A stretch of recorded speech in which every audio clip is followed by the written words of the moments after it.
Media, thank you for coming to our Friday media conference. Let me just inform you one time of two other media conferences that we are having. Of course, we took a little break because of the Easter period, but on Sunday at 1 o'clock, we'll be having a media conference and we're going to deal with the water crisis in the country. That's a major issue. And on Tuesday morning, next week, Tuesday at 10, we will have a media conference in the lead up to May 1st, which is International Workers' Day, and we're going to be looking at the whole situation of workers and labor in Trinidad and Tobago. So Tuesday at 10, right here on workers and labor, and then on Sunday, we will deal with the issue at 1 o'clock on Sunday with the issue of water. And so we look out to your continued support on the question of information and education of the public. So this morning we want to deal with very frontally with a lot of the controversial matters that are being discussed in the public domain and by public figures as well as by major organizations in the country representing different interests. And this surrounds the relationship between the police, which is representative of the state of Trinidad and Tobago, and let me make that point, that the Trinidad and Tobago Police Service is a major arm of the state of Trinidad and Tobago. It is not the private domain of any individual, be he constable or commissioner. It therefore means that when there's a conflict between the Trinidad and Tobago Police Service and the media, it therefore represents fundamentally a conflict between the state and the media. And so I want to make it very clear that this is the background against which I'm going to be making a statement on behalf of MSJ. We are not into personalities and so on. We're not into name calling and trying to reduce the issue into a few initials and so on, or acronyms of organizations or people. We are into interrogating fundamentally the relationship between the state and the media. So far as you realize, although this issue has been brewing for more than a week now, the MSJ has not said anything because sometimes a wise head keeps a still tongue. And it is useful for us to allow some of the bacchanal and the toing and froing to dissipate and the noise and so on to dissipate so that we can then bring some clarity to the issue and to give citizens a better understanding of the fundamentals. There are two very important rights that are enshrined in the Constitution of Trinidad and Tobago. There's freedom of expression, which right is generally enshrined in most constitutions throughout the world. But we in Trinidad and Tobago also have enshrined freedom of the media.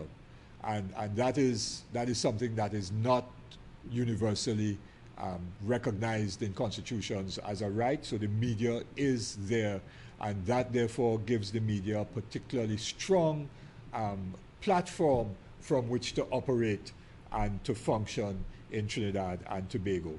The MSJ is a political party that fiercely defends human rights and the rights of not only individual citizens, but of the rights of important organizations.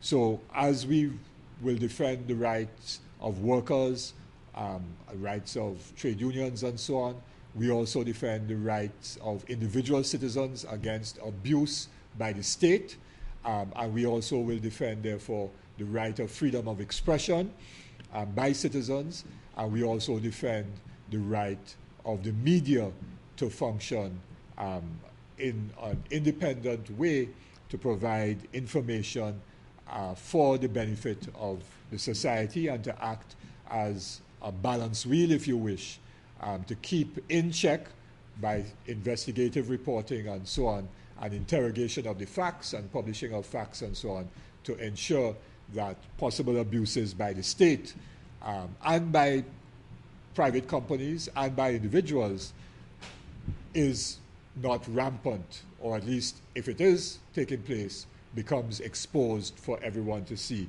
And therefore, the media has a key role to play in terms of an accountable and transparent process of government. I want to make one statement here this morning about the importance of defending our rights. Yesterday, sometime after the media was informed by way of a media release that the MSJ will be having this media conference this morning to address this issue of the conflict between the Commissioner of Police and the media, I received a phone call from an officer of the Trinidad and Tobago Police Service requesting the police to attend this morning's media conference. I very politely but firmly indicated that that was a no-no, that our media conferences are a means for the MSJ as a political party to communicate views to the public through the media, through media conferences. And there was no way that I was going to set a precedent by having police officers attend a media conference. If it was a public meeting, of course, you have to inform the Commissioner of Police, and the police are there to keep good order, and they therefore can record and do whatever they want in a public space, but not in a private space such as a media conference. And I say that because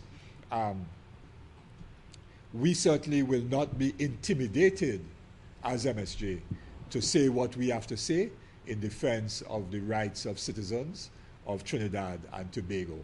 I'm not suggesting that the call was to intimidate us, because even if the police were here, we would not be intimidated. But it is an indication of the slippery slope down which we can travel if we allow the right of freedom of expression to be stymied in any way. And so issues of whether it be of surveillance of citizens or macroing or whatever you want, or to try and get a record of what we have to say to share it with whoever and so on. And I politely told the officer that if the commissioner, when he sees the press reports, is unhappy, he's quite free to respond in the media, or he's quite free to call me, as he does from time to time, or I may call him from time to time.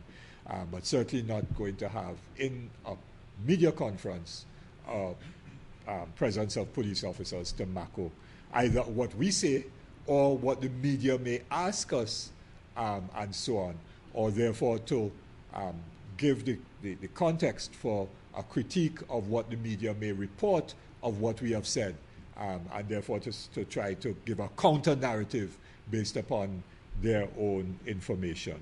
That is a no-no, and it is, if we were to accept that, or if any other organization was to accept that, we'd be going down a slippery slope. Having said that, in terms of the issue of rights, let me say that in the MSJ's view, some of the statements by the Commissioner of Police have been inappropriate, and in some cases could be interpreted as threatening. I'm referring particularly to the media conference which he had a few days ago, at which media conference he named two very senior, highly respected journalists, Mr. Dominic Kalipasad of TV6 and Ms. MSJ Leader of The Express, explicitly named them and made some, what could only be referred to maybe or described as some snide remarks about them. That's inappropriate. The Commissioner must realize that as head of the Trinidad and Tobago Police Service, he is leading an arm of the state.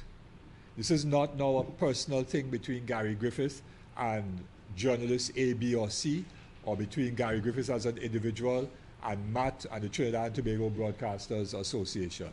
This is the state and its relationship with the media. And in that regard, it is inappropriate. And he's not a politician either, so this is not a matter of politics either.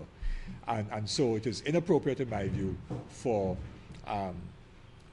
the Office of Commissioner to be calling out the names of senior media persons and so on, because that suggests, therefore, that the state's relationship with individual journalists is a relationship that is threatening, right? So I wanted to say that. I also want to say that the media has every right, in fact they have a duty and a responsibility in a democratic society, to query the actions and decisions of any public official, of anybody who has responsibility, whether it be in the state sector as an arm of the state, or another public official, or even persons in private enterprise and so on, whose actions have impacts on individuals. So the media does have that right to query and to interrogate actions and to criticize if they think it is necessary. And that is something that we must always uphold and respect and ensure takes place in Trinidad and Tobago. And therefore, by calling out names of individuals was inappropriate and could be deemed to be threatening. I then want to refer to the sedition laws which have also come into focus with respect to the issue at Radio Jagrati.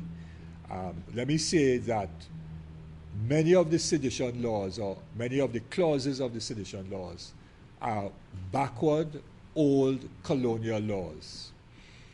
When the sedition laws were first passed, would have been in the context of around 1919 or thereabouts, in response to the general strike that started on the docks in October or November 1919, and which over a period of several months saw virtually every group of workers in Trinidad and Tobago going on strike. Many people don't know about the 1919-1920 general strike. People refer to 1937, but before 37, there was a general strike in 1919. It wasn't everybody on strike at the same time, but it started on the docks, and then later on oil workers, workers at the pitch lake, sugar workers, workers on the railway, store workers, workers in Tobago on the plantations. At some point in time between late 1919 and early 1920, virtually every group of workers in Trinidad and Tobago were on strike.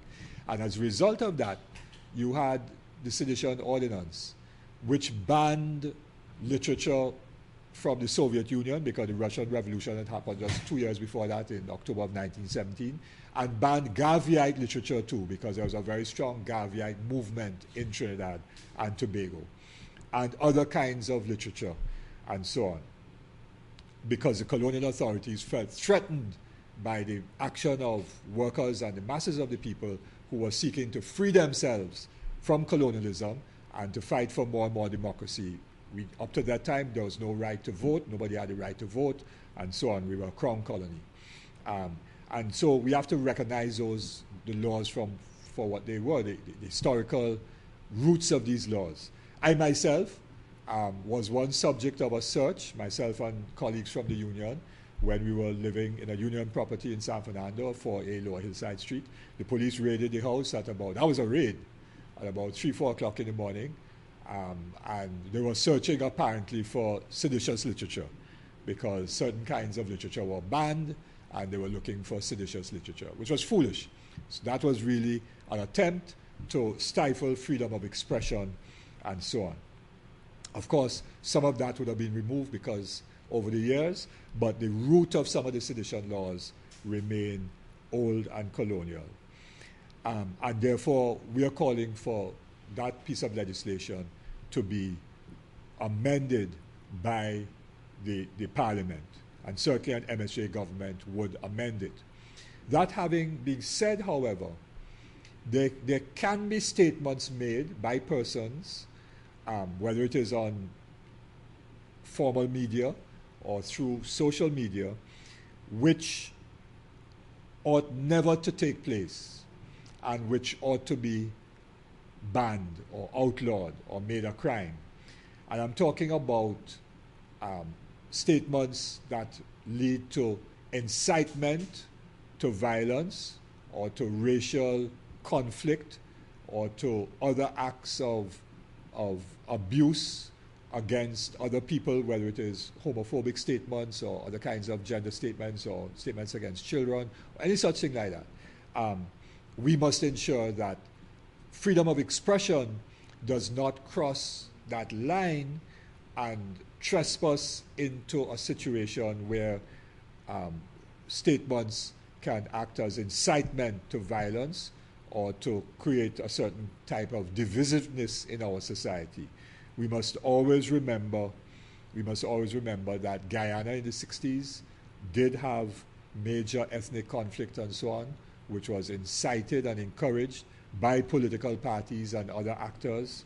We must also remember Rwanda. I think it was the 20th or 25th anniversary of the massacre, which was commemorated just about a week ago. And in Rwanda, we know that there was incitement to ethnic conflict, and hundreds of thousands of people were killed as a result.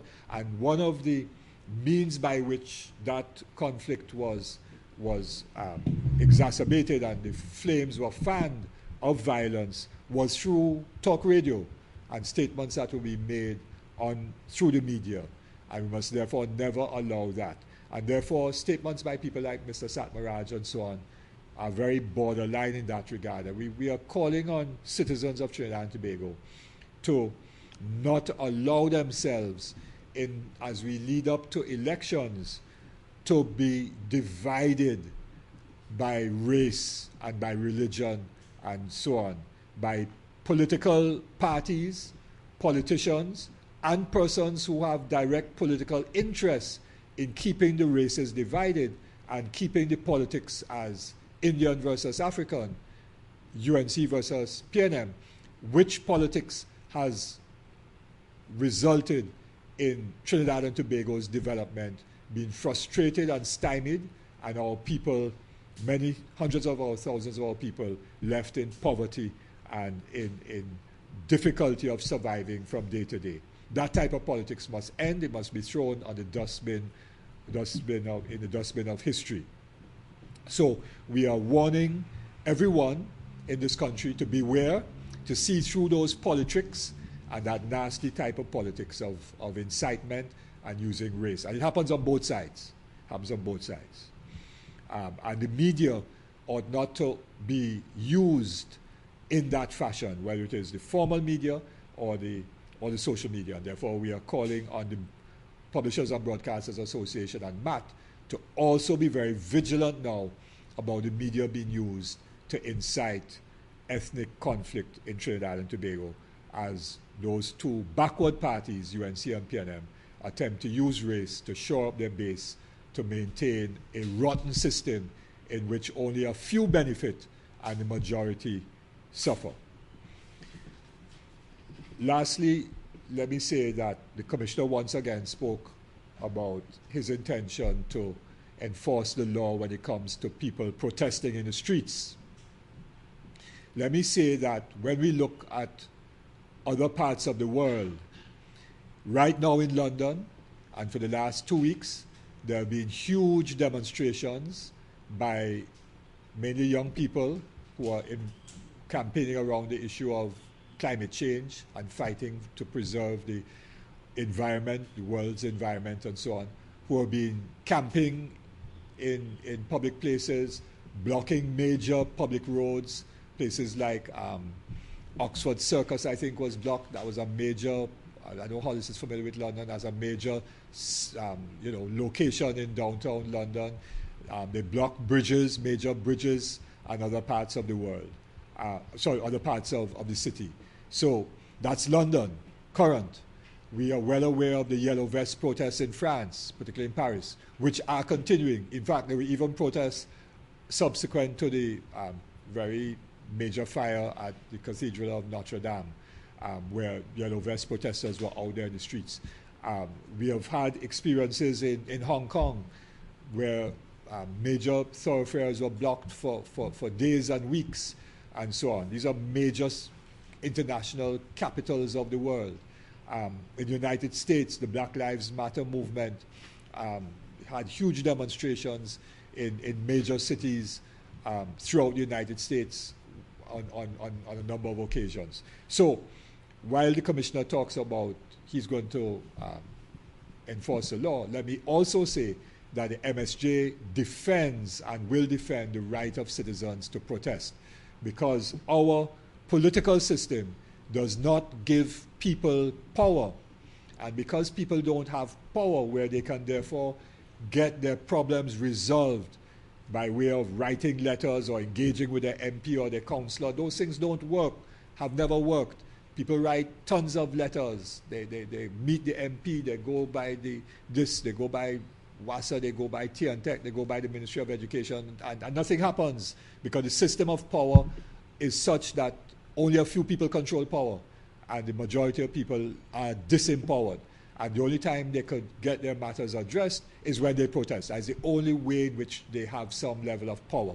And therefore, we are totally opposed to the commissioner trying to stop that, because what he's therefore doing is saying that the people must not have any means of getting their matters resolved, because the other means do not result in their matters being resolved, and so on. And the MSJ will defend the right to peaceful protest, even if it means that those peaceful protests inconvenience others in the society, as happened in France, in Paris, in London, in Hong Kong, in the United States, and many other parts of the world. We're talking now about peaceful protests. We're not talking about any violence. We're talking about peaceful protests, which could lead to inconvenience of others, but which is necessary in order to give people a sense of their power to have their matters resolved. So those are the issues that we wanted to address, and I know that I saw Kevin was passing me a note a moment ago, which I read partially, but if you want to raise it specifically, I'll respond to it.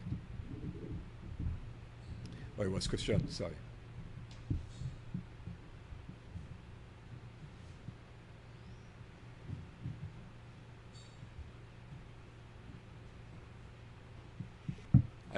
This is a tweet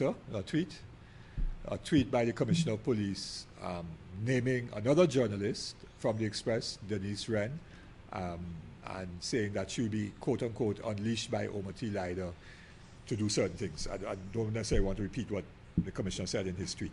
But let me say that that is another example of what I was referring to, and that the Commissioner has to realize that he is in charge of a very important arm of the state, and therefore, in charge of an important arm of the state, he cannot be attacking journalists. If any media house publishes something that is factually incorrect, then the Trinidad and Tobago Police Service, as any other institution, I saw recently the Office of the President issuing paid advertisements to say how things ought to be done.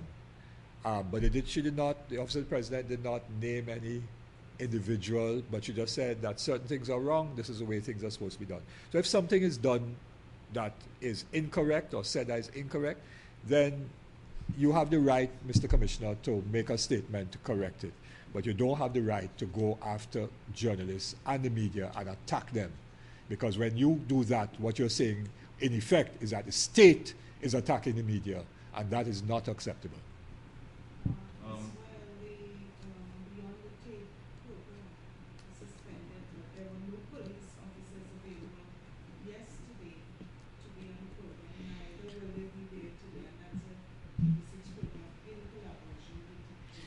And if the police service wants to review its paid programs on any media house, they're quite free to do so, right?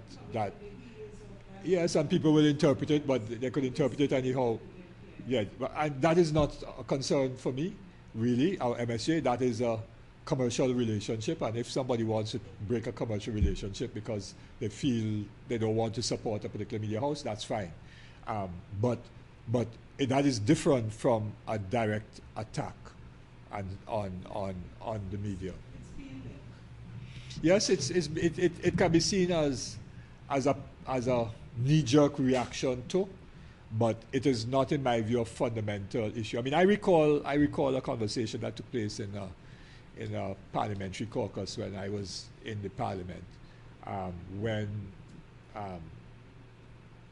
that same television program, or another one, Crime Watch, was on Win TV, and somebody had a difficulty with it being on Win TV, and 2 days after that, the program ceased to be on Win TV because somebody in the government didn't like what was being said.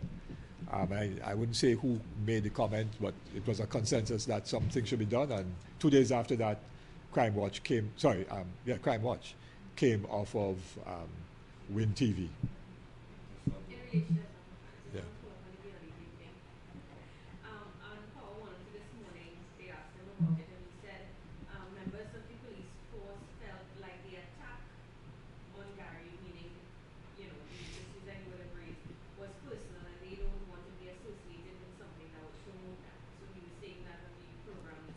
Yeah. Mr. Griffiths has to realize that this is not about him as an individual, as a person. I made that point earlier. He now heads a critical arm of the state. I want to repeat that, a critical arm of the state. And the media has a right and responsibility to query or to criticize anyone who heads or is responsible for a major arm of the state.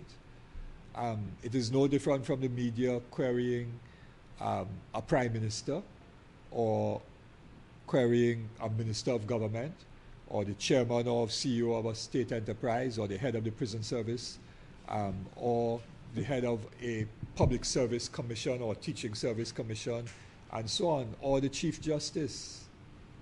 It is no different.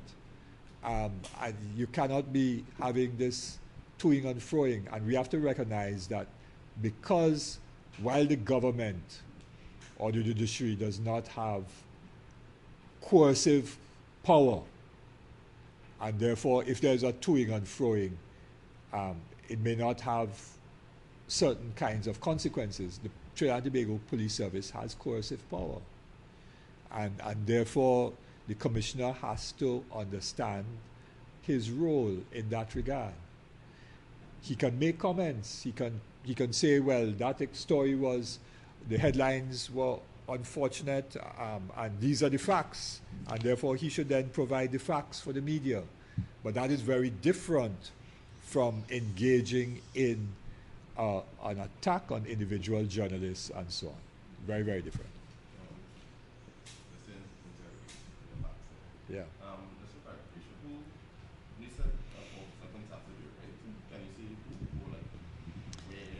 I have his phone number, but quite honestly, after he called me, I didn't write his name down. Okay, but I do have his phone number. I could tell you what time it was, too. Yeah, he called me from a cell number. And you said press conference, but I think you referenced last night. Could you just clarify if it was to attend the public meeting last night? No. So attend this morning's press conference. So this is following the email that he actually sent out? Yes. In regards to this correct.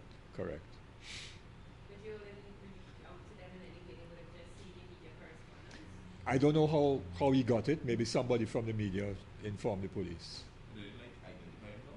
Yes, he did. The call, yes, he said, Trinidad and Tobago Police Service. The call came in from San Fernando, but it was from a cell phone. I wouldn't give you the cell phone number, but it came in at 3:47 p.m. yesterday.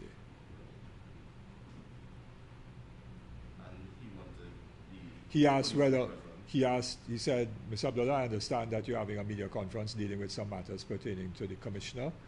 And I said, yes. He said, he's asking whether it would be okay for police officers to attend the press conference. And I told him, no, this is a press conference and we don't have the police attending, and I do not want to set a precedent of inviting the police, and that he doesn't have to worry. I'm not libeling the commissioner, and if the commissioner has a problem with what is reported, he's quite free to either call me or to make a statement in the media to respond. Did he see what the purpose was and where the officers were coming from? He said San Fernando. He's calling from San Fernando, so I don't know whether they were coming from San Fernando or elsewhere. I didn't want to go that far. I wasn't even entertaining all of that. No, so some of the criticism, recent criticism, was the commissioner's occurrence on stage at the IMJ concert. Yeah, okay. To me, Kevin, that issue is not fundamental, which is why I didn't address it. And we can get lost in terms of understanding what are the fundamental issues if we focus on those kinds of things, right? So I am not now getting into whether he should have gone on the stage and all of that. That's quite a separate issue in my view. I really want to keep focused on three or four fundamental things: the important rights of freedom of expression and the rights of the media, the issue of the sedition laws in Trinidad and Tobago, the issue of the danger of people inciting in this period leading up to elections along lines of race and religion, other such things like that, and also the question of the role of the Trinidad and Tobago Police Service and the head of the Trinidad and Tobago Police Service as an arm of the state vis-a-vis the media and so on. So that really, and lastly, the right to protest. And those are the fundamental issues. And issues about where he goes and who he meets with, I think, are quite secondary to these fundamental questions.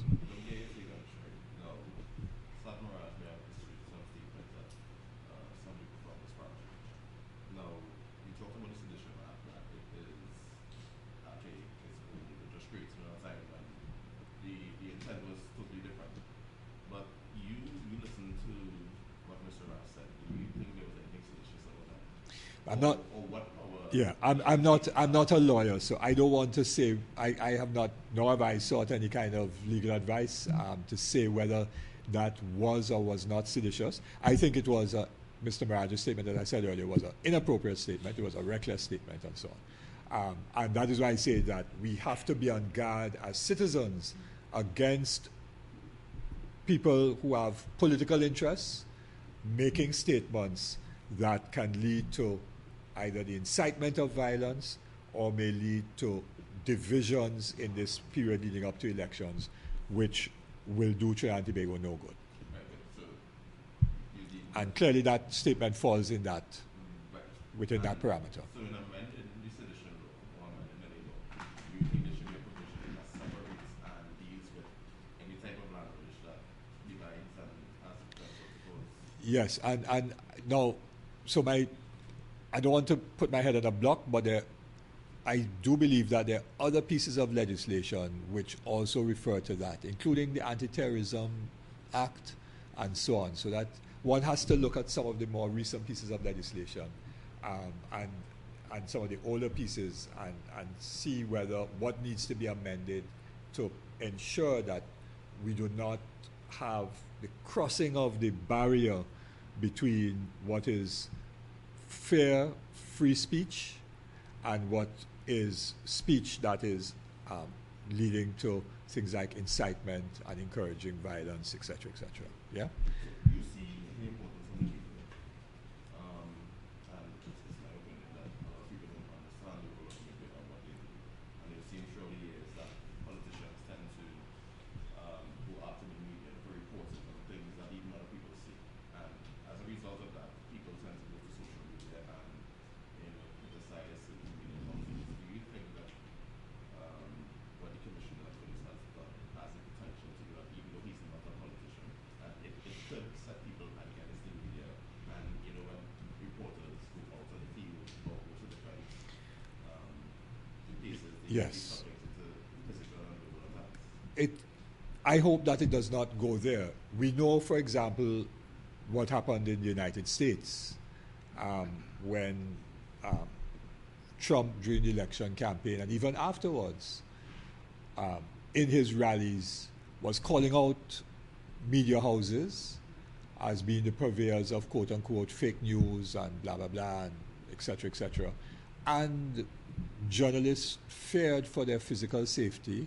And in fact, I think some journalists were actually assaulted in the context of their carrying out their responsibilities. I also know that here in Trinidad and Tobago, there have been in the past one or two experiences of journalists being verbally or physically abused and so on at political rallies. I remember there was one way back in the 1981 elections, or 86 elections, when then Prime Minister George Chambers made some statements and led to, I think it was may have been a TTT crew or somebody being attacked and so on. So yes, we have to ensure that persons in responsibility do not make statements that could also put the well-being and security and lives of individual journalists at risk, because you have a difficult job to do. And we also have to make sure that the institution of the media is not undermined and weakened. And that requires responsibilities by more than one set of people. So the media itself, if it does not want to be undermined in terms of how people view it, has to ensure that it functions in a responsible and independent manner. And then on the other hand, persons, particularly in positions of power, ought not to be engaged in a systematic attack on the media, which will seek to weaken the role of the media in a society. And lastly, I mean, we've had these comments before, but do you think politicians and people who hold high office, that even before they're elected or appointed to these offices, do you think that they fully understand what public life is and the type of scrutiny that they should be subjected to? Or do you think that they just want the power and they just have aspirations to be there and they're not equipped to deal with Yeah. that type of power? Yeah. You're asking a general question, and to make a generalization is problematic. Certainly, I think that whenever somebody is offering themselves for public office, they ought to think carefully about what the obligations of that office are. And while there's no process of formal induction, one would expect that through a process of interviews, for example, and engagement, that the employing body, in the case of a judge, the Judicial and Legal Services Commission, in the case of the top ranks of the police service, commissioner, deputy commissioner, the police service commission, would ensure by way of various kinds of tests, whether they be psychometric tests or interviews or otherwise, that persons who are being selected are the best persons and understand their role and their responsibility. Yes? In terms of politicians, of course, that is a process for political parties to choose good candidates and not simply put up a crapo and expect people to vote for them, the crapo, because they wear the Balizé tie or they have a rising sun symbol. Yvonne. I know you're not speaking about, I know that the subject of the press conference is to deal with education, but could you comment on a tragedy around Venezuela nationals? Sure. Yeah, so first let me say that it was a horrific tragedy. It's the first of its kind to happen where people were coming to Trinidad and Tobago as migrants and lost their lives at sea. And so to the families of those persons, we don't know them, of course, they're Venezuelans, we express our condolences. One of the things that the MSJ critiqued when the government announced its policy of registration was that that policy was being badly rolled out. It should have been done in a way where if you make an announcement on the Thursday, the registration should have started the Monday following. So there would have been a very short window between the announcement and the start of the registration to ensure that you did not have a lot of people trying to get into Trinidad and Tobago, either legally or illegally, in order to beat the deadline so that they could be here to be registered. Because that simply would encourage more people to try to get into Trinidad and Tobago, and there's a very long window because the announcement was made about 2 weeks ago and end of May, so it's about 6 or 7 weeks. And that was not a proper rollout of the policy. And there'll be questions about what happens after those things have not been answered, what happens after the 14th of June, whether persons who come in after the 14th will also be allowed to be registered. So the policy of registration we support and is necessary, but the rollout of it was done in a very bad way. And I'm not linking the two, because I can't link the two in terms of people dying and so on. But what certainly, the way in which it was rolled out would mean that many more Venezuelans would be trying to enter Trinidad and Tobago before the 31st of May. Yeah?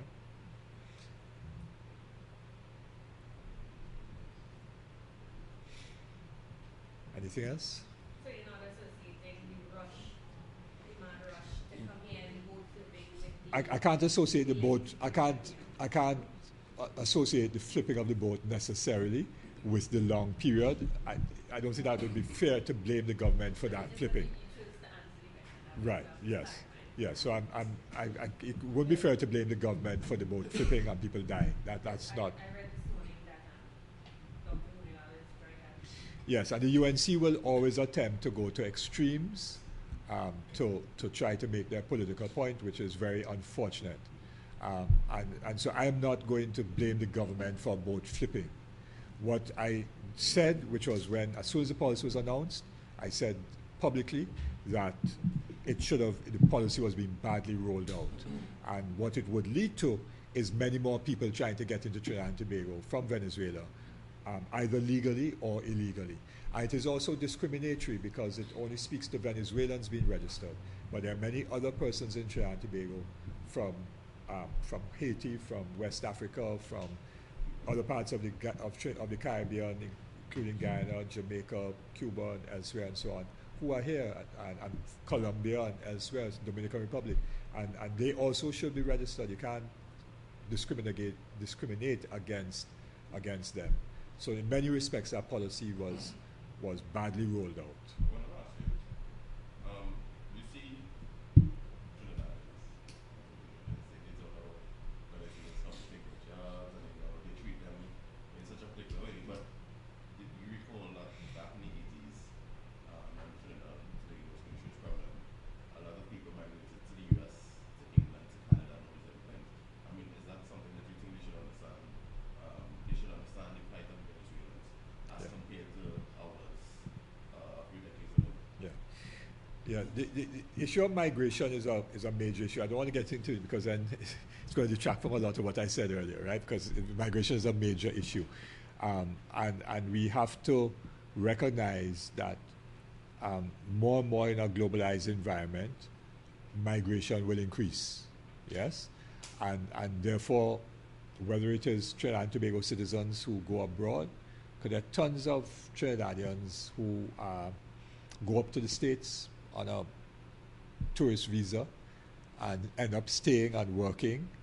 Some go to study and stay beyond the time, and so on, and then people get deported back into Trinidad and Tobago and so on. So we have to look at migration in a global way and so on. I don't want to get into it in more detail than that, except to say that it is an issue which an MSJ government would address in a very significant and fundamental way in terms of a proper policy on migrant labor.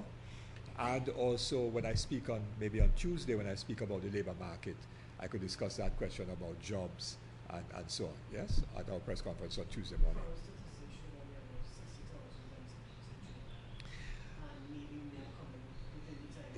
Yeah. Christian, I don't know that anybody could put a real number. All kinds of numbers are being bandied about. And the registration process really will help to identify exactly how many there are. And that is why it should have been announced on a Thursday, and the registration should have started on the Monday, so that the window of persons coming in to be registered would have closed almost right after the announcement was made. Because Trinidad and Tobago has a finite capacity to deal with migrant workers, right? But I'll deal with it a little bit more on Tuesday when I speak about migrant work, because there are other issues to clarify the difference between a migrant worker and a refugee in law, international treaties, and so on. I prefer to deal with that separately. I think that the fundamental issue is the political and economic turmoil in Venezuela that they're already fleeing from. Yes, once and that is addressed, this migrant situation would be correct. But and a key factor in that is the U.S. sanctions, which are being tightened on Venezuela. So those sanctions literally are squeezing Venezuela's capacity to import, because they can't sell oil and so on. So they don't have the foreign exchange to buy food and medicine and deal with the problems internally. And there's a whole range of issues which I've spoken about and so on. I'm really not going to get more detail today about, okay? But we have to understand the Venezuela crisis as a crisis which the U.S. the United States imperialist policy is playing a key role in what's taking place, because it is part of so destroying the fabric of Venezuelan economy and society that they will bring about regime change for the U.S. interests. Yeah. Well, I'm just asking, what do you talk